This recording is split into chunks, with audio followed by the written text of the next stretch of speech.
Bismillahirrahmanirrahim. Il est bien connu que la loi juive interdit le travail les samedis. Seuls les actes de culte et les tâches ménagères courantes sont permis du vendredi soir au coucher du lendemain. Il se trouve qu'une partie d'un village de pêcheurs juifs, constatant que leur rivage était plus fécond les samedis, décidèrent de tendre leurs filets de pêche vendredi en milieu de journée et de ne les remonter que le dimanche. Ils détournaient ainsi la loi du Shabbat, taisant le fait que les poissons n'étaient pris en vérité dans les filets ni vendredi ni dimanche, mais le samedi. Cette conduite fourbe leur valut une sérieuse punition. Afin de les ériger en exemple, Allah subhanahu wa ta'ala les condamna à être dénaturés et ils furent troqués, transformés en singes.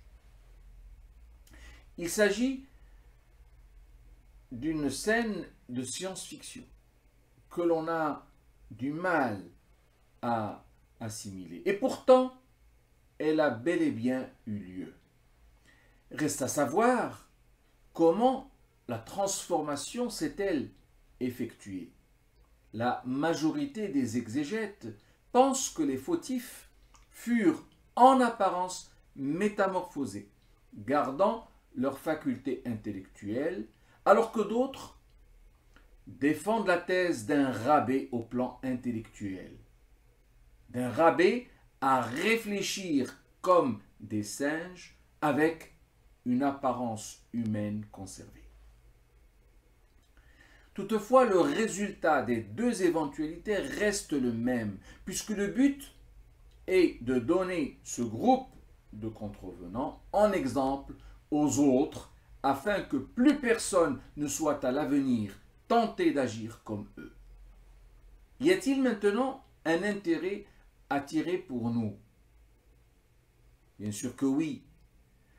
La leçon est qu'il ne faut jamais dévier les ordres divins par des pratiques en apparence anodines, mais qui vont à l'encontre des objectifs tracés par la loi de Dieu, qui, de par son omniscience, connaît les intimes intentions de chacun d'entre nous.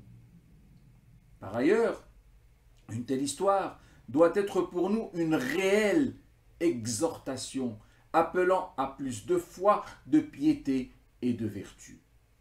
Mais il se trouve que par malheur, une grande majorité d'entre nous n'en profitent pas et font comme si de rien n'était, modifiant à leur guise les textes au nom de je ne sais quelle histoire, de je ne sais quelle théorie ou désir de liberté.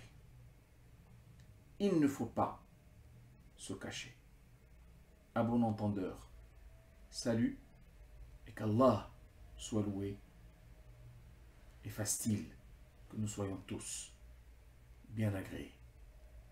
Amen.